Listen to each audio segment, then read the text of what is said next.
Hey guys, what's going on? This is Eric Broadus and welcome again to my YouTube channel. Again, this is Eric Broadus and welcome to my channel, Eric Broadus YouTube.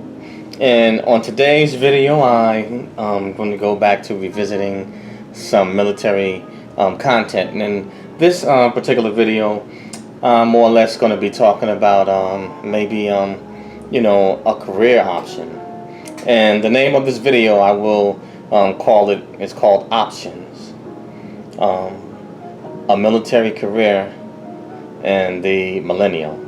And when I speak of the millennial, I am not just speaking of the millennial generation, also the next I believe it's the Z's, the next generation down that is either 17 or older, because in the military, to be eligible for service, you have to be between the ages of 17 to, I believe it's 34 or 35.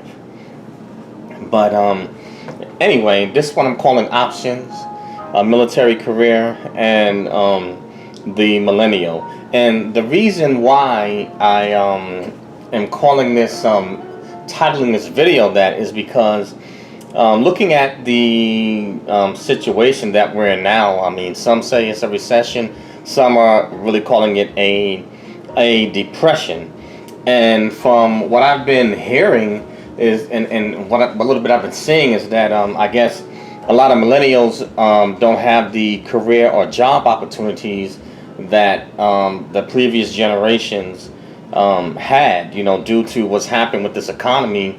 Some of it obviously due to the pandemic, and then just some of it is just mismanagement, of funds and tax dollars, and then corporations leaving to go overseas. So they took a lot of jobs with them. And what's happened is a lot of millennials have gone to college and school to get degrees, and they racked up accrued debt, but the job opportunities and career opportunities that once were there are no longer there. So now they're stuck with degrees that they can't, some of them that they can't use, and the career opportunities are not there, and they don't have the potential for good paying jobs or to establish careers. And so what I was thinking of in my head, I was thinking about possibly making a career in the military. And I will say this, that I understand that joining the military is not for everybody, and it's not everybody's cup of tea, but it may be something, or an option, a viable option that you may want to look into, even if you just want to join the military and just enlist for just a couple of years. Maybe you may only want to do one enlistment. I believe in the Army and the Marines. I believe they do offer enlistments. I believe it's as low as maybe 3.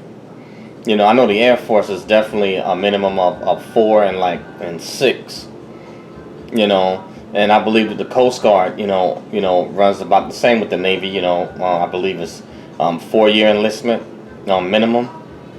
But this may be something that you guys want to look into, and if there's any Generation Z's that are approaching 17 and above, you may want to consider this. And let me give some solid reasons as to why you may want to consider the military as consider a career as an option.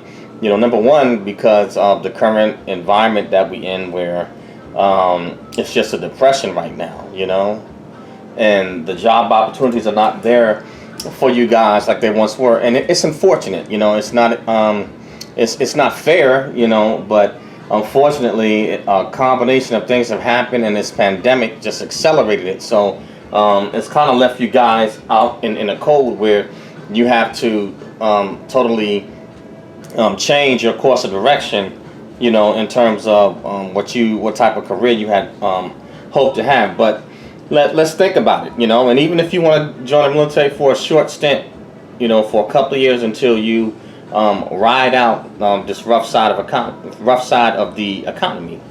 Okay, let's see. If you join the armed forces, you have a guaranteed paycheck, and Depending on what type of enlistment you have, there can be certain bonuses, cash bonuses, depending on what career field. Definitely for like nursing, they definitely will give you like cash bonuses for that. Obviously, obviously special forces, but you have to have been in for at least a little bit, and have served before you can go into that area. But you have other specialized, career fields that may be highly technical, air traffic control, things like that, where they will offer you cash bonuses, per your enlistment. And one thing that you can't beat would definitely be the education benefits.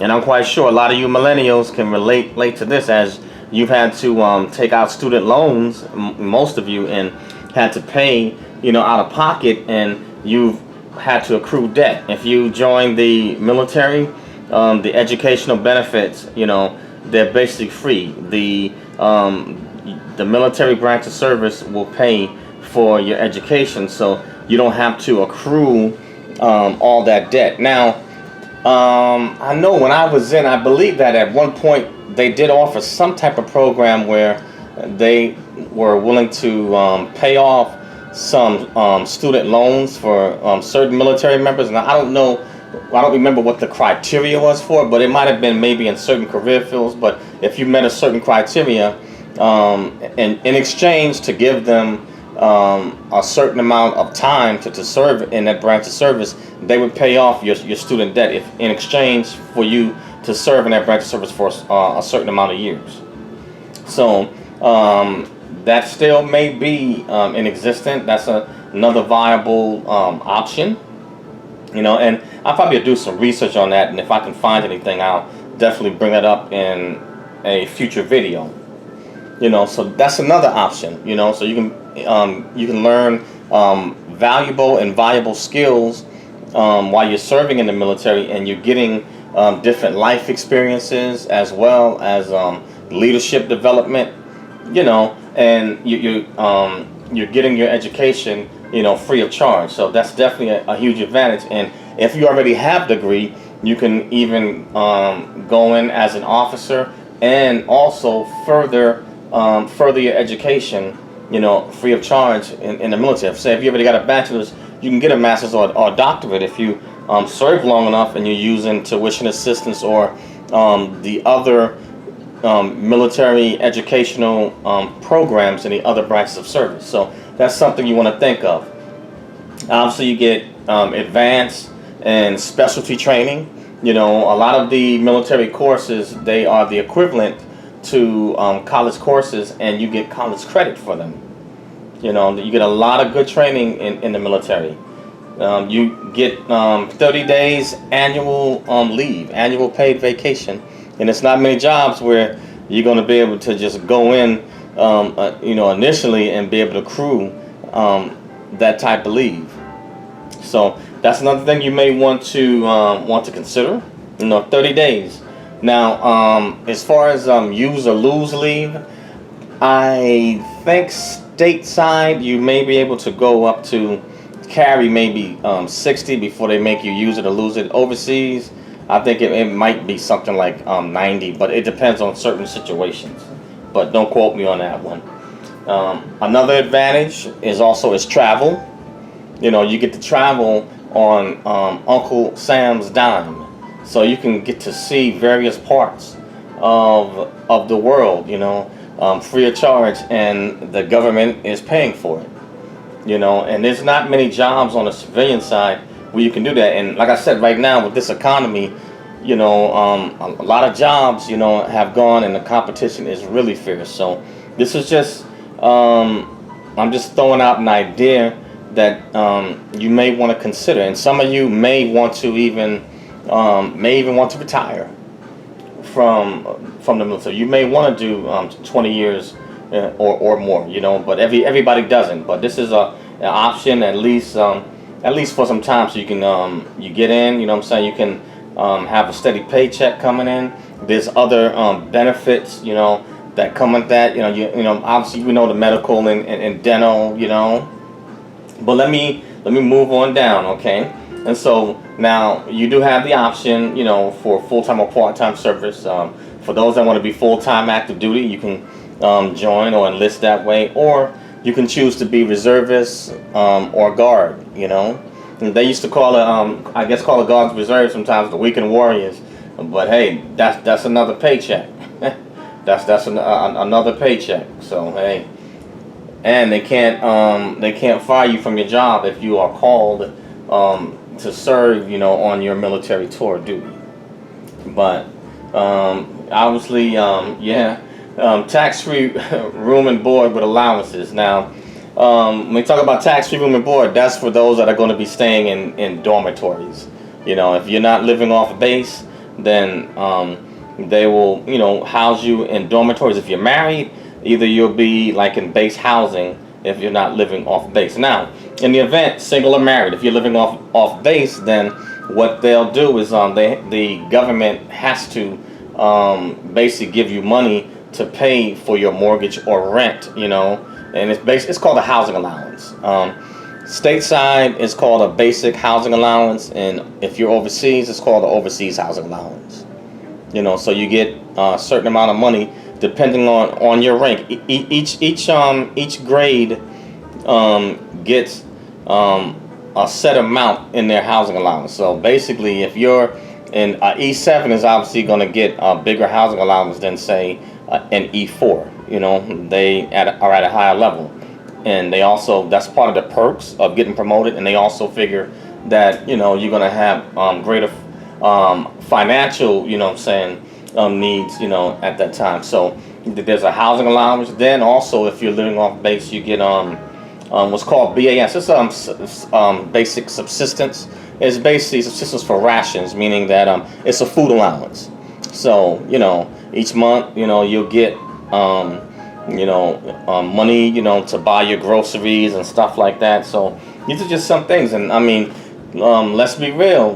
These bread lines alone. There's a lot of people that are out there that are hungry. And so who wouldn't, if they're those that are in need, who wouldn't take a food allowance and a housing allowance, to keep a roof over your head and hey, keep food in your stomach, So I'm just throwing some things out there. You have obviously health and dental care. So you have that, and medical and dental is expensive, and you have health and dental care, free of charge.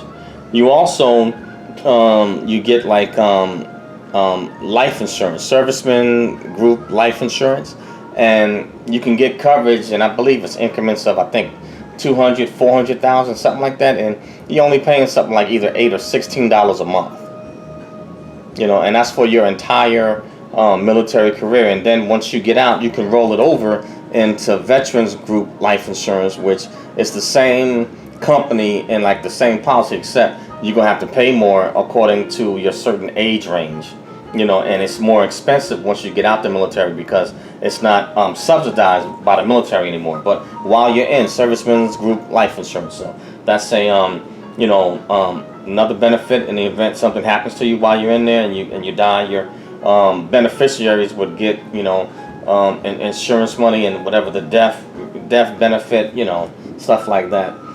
Let's see. Also, you have the use of commissary privileges and military exchange stores. And the military exchange, whatever you call it, the BX, your PX, the Navy calls it, the Navy Marines may call it the Navy exchange, Coast Guard Navy exchange. It's basically like a franchise. It's a franchise store where they sell different types of items, everything from jewelry to clothes, and they have their own military star card.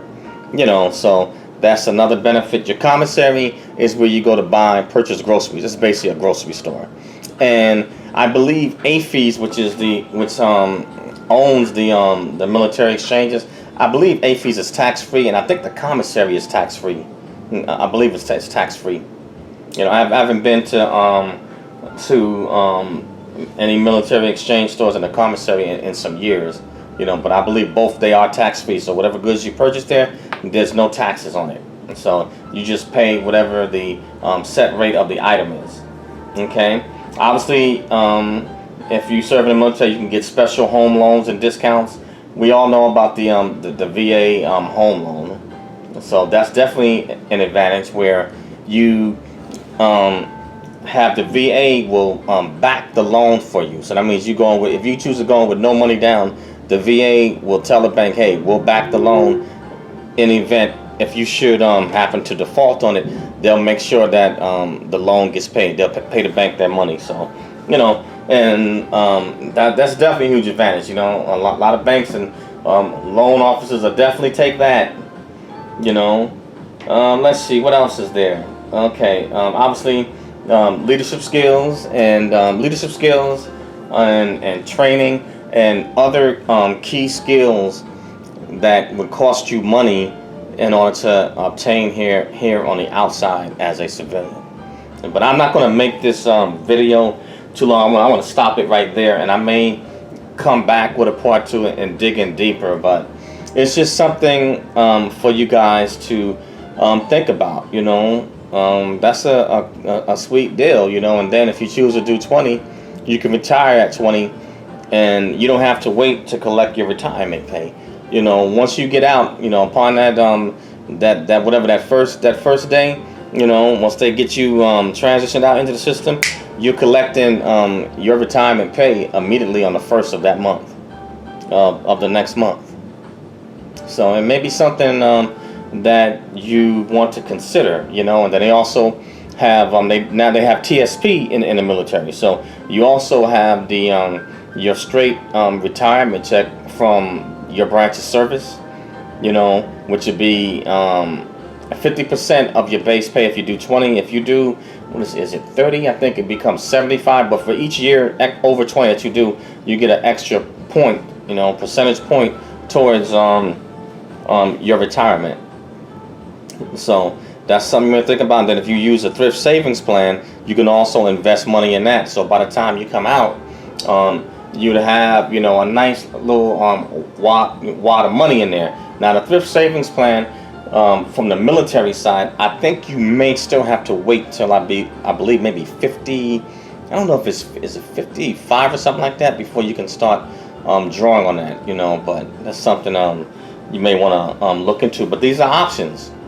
These are options, especially for this economy and environment that we're in right now. This may be a good career path to give you guys an umbrella, where you can still make money and you can still push and move forward. And even while you're in the military, you can still make other plans to further your education and also maybe start a business on the side. And so by the time you get out, you have the business established and running. So just some food for thought, guys. But again, this video is titled Options, a Military Career and Millennials. And the name of my channel is Eric Broadus YouTube. That's EricBroadus YouTube, or ericbroadusyoutube.com. So please smash that like button. If you don't like the video, hit the unlike button. Leave comments. Love to dialogue with you. And smash that bell to subscribe and get any future podcasts, live streams, or anything else that's going on with the channel. And subscribe to it, share it. And I also have a podcast called Snacks Thoughts. That's SNAKZTHOUGHTS, Snacks Thoughts. You can find me on Anchor, Spreaker, Spotify, Apple Podcasts, iTunes, Radio PBM, and a host of other social media platforms. So please go check me out and subscribe to me over there, and share both Eric Broadus YouTube and Snacks Thoughts. Share it with your friends, enemies, foes, dogs, cats, horses, lions, bears, snakes, whatever, goats. Share it, push it out, guys, and hey, Happy New Year, guys, but consider it. All right, I'll catch you on the next one. Peace.